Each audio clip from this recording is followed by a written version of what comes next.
Maligayang pakikinig sa Tagalog Audio Bible PH. Mateo Kapitulo 6.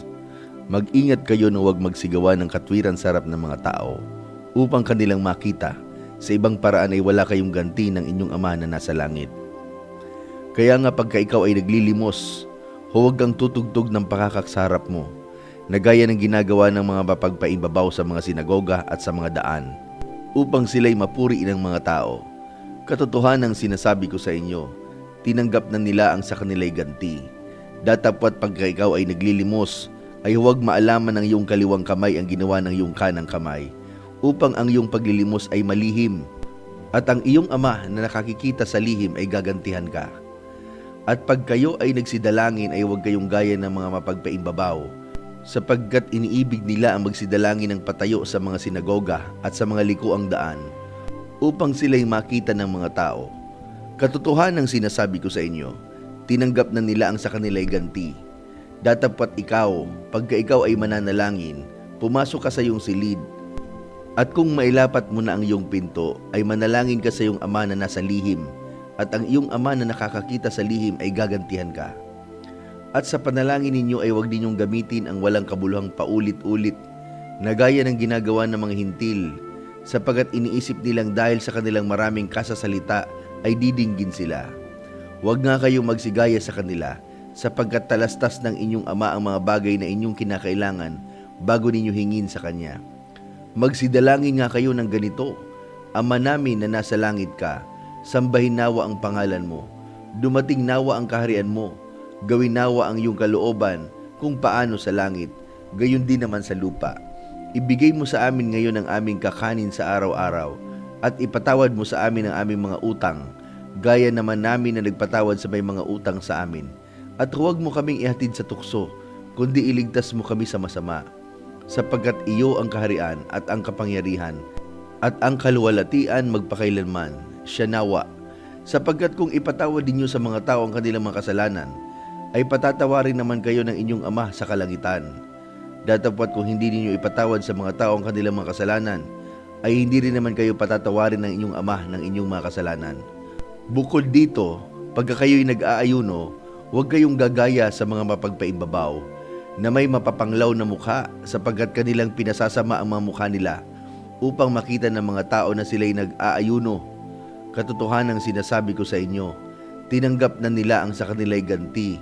Datapwat ikaw sa pag-aayuno mo ay langisan mo ang iyong ulo at hilamusan mo ang iyong mukha, upang huwag kang makita ng mga tao na ikaw ay nag-aayuno, kundi ng Ama mo na nasa lihim, at ang Ama mo na nakakakita sa lihim ay gagantihan ka.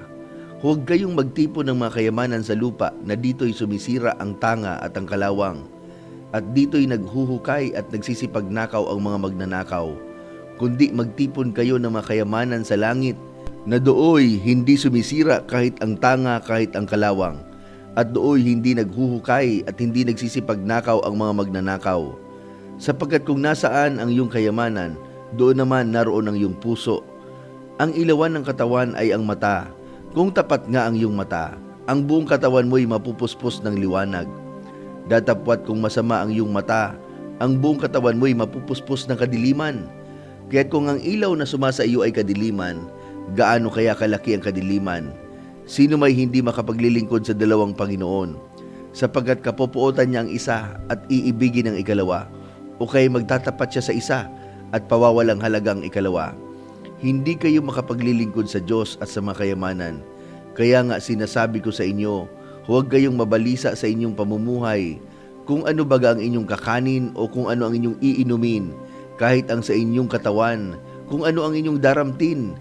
Hindi ba mahigit ang buhay kaysa pagkain at ang katawan kaysa pananamit?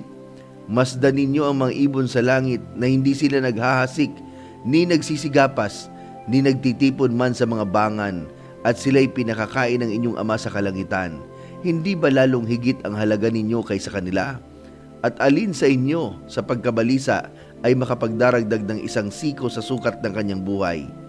At tungkol sa pananamit, bakit kayo nababalisa? Wariin ninyo ang mga liryo sa parang, kung paanong nagsisilaki, hindi nagpapagal, ni nangagsusulid man.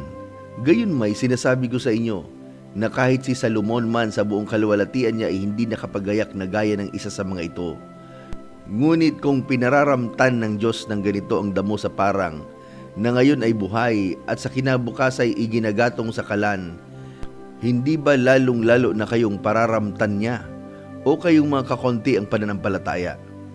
Kaya huwag kayong mabalisa na magsasabi, ano ang aming kakanin o ano ang aming iinumin o ano ang aming daramtin, sapagkat ang lahat ng mga bagay na ito ay siyang pinaghahanap ng mga hintil. Yamang talastas ng inyong Ama sa kalangitan na kinakailangan ninyo ang lahat ng mga bagay na ito. Datapwat hanapin muna ninyo ang kanyang kaharian at ang kanyang katuwiran, at ang lahat ng mga bagay na ito ay pawang idaragdag sa inyo.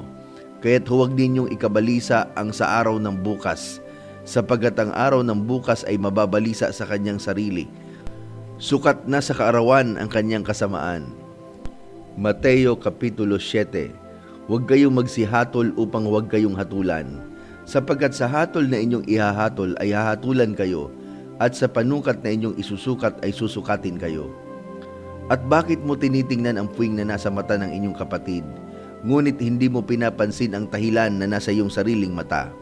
O paanong sasabihin mo sa iyong kapatid, pabayaan mong alisin ko ang puwing sa mata mo, at narito ang tahilan sa iyong sariling mata? Ikaw na mapagpaibabaw, alisin mo muna ang tahilan sa iyong sariling mata, at kung magkagayoy makikita mong malinaw ang pag-aalis mo ng puwing sa mata ng iyong kapatid. Huwag ninyong ibigay sa mga aso ang anumang banal, ni ihagis man ang inyong mga perla sa harap ng mga baboy. Baka yurakan ng kanilang mga paa, at mangagbalik at kayo'y lapain. Magsihingi kayo at kayo'y bibigyan. Magsihanap kayo at kayo'y makasusumpong. Magsituktok kayo at kayo'y bubuksan, sapagat ang bawat humihingi ay tumatanggap, at ang humahanap ay nakasusumpong, at ang tumutuktok ay binubuksan. O anong tao sa inyo, ang kung siya'y hingan ng tinapay ng kanyang anak ay bato ang ibibigay? O kung hingan siya ng isda ay bibigyan niya ng ahas? Kung kayo nga, bagaman masasama, ay marunong magbigay ng mabubuting kaloob sa inyong mga anak, gaano pa kaya ang inyong Ama na nasa langit na magbibigay ng mabubuting bagay sa nagsisihingi sa Kanya? Kaya nga lahat ng mga bagay na ibig ninyong sa inyo'y gawin ng mga tao, gawin naman ninyo ang gayon sa kanila, sapagat ito ang kautusan at ang mga propeta. Kayo'y magsipasok sa makipot na pintuan, sapagkat maluwang ang pintuan at malapad ang daang patungo sa pagkapahamak, at marami ang dooy nagsisipasok. Sapagkat makipot ang pintuan at makitid ang daang patungo sa buhay, at kakaunti ang nakasusumpong noon. Mag-ingat kayo sa mga bulaang propeta na nagsisilapit sa inyo na may damit tupa, datapwat sa loob ay mga lobong maninila. Sa kanilang mga bunga ay inyong makikilala sila. Nakapuputi baga ng mga ubas sa mga tinikan o ng mga igos sa mga dawagan. Gayon din naman ang bawat mabuting punong kahoy ay nagbubunga ng mabuti. Datapwat ang masamang punong kahoy ay nagbubunga ng masama.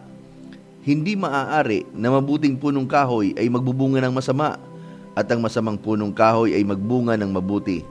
Bawat punong kahoy na hindi nagbubunga ng mabuti ay pinuputol at inihahagi sa apoy. Kaya't sa kanilang mga bunga ay makikilala ninyo sila. Hindi ang bawat nagsasabi sa akin, Panginoon, Panginoon, ay papasok sa kaharian ng langit, kundi ang gumaganap ng kalooban ng aking Ama na nasa langit. Marami ang magsasabi sa akin sa araw na yaon, Panginoon, Panginoon, hindi ba nagsipanghula kami sa iyong pangalan? At sa pangalan mo'y nagpalayas kami ng mga demonyo, at sa pangalan mo'y nagsigawa kami ng maraming gawang makapangyarihan. At kung magkagayoy, ipahahayag ko sa kanila, kailan may hindi ko kayo nakikilala. Magsilayo kayo sa akin, kayong manggagawa ng katampalasanan. Kaya't ang bawat dumirinig ng aking mga salitang ito at ginaganap ay matutulad sa isang taong matalino na itinayo ang kanyang bahay sa ibabaw ng bato. At lumagpak ang ulan, at bumaha at umihip ang mga hangin, at hinampas ang bahay na yaon, at hindi nabagsak, sapagkat natatayo sa ibabaw ng bato. At ang bawat dumirinig ng aking mga salitang ito at hindi ginaganap ay matutulad sa isang taong mangmang na itinayo ang kanyang bahay sa buhanginan. At lumagpak ang ulan at bumaha at umihip ang mga hangin, at hinampas ang bahay na yaon at nabagsak, at kakilakilabot ang kanyang pagkabagsak. At nangyari na nang matapos na ni Jesus ang mga salitang ito, ay nangatilihan ang mga karamihan sa kanyang aral, sapagkat sila'y kanyang tinuturoang tulad sa may kapamahalaan at hindi gaya ng kanilang mga eskriba.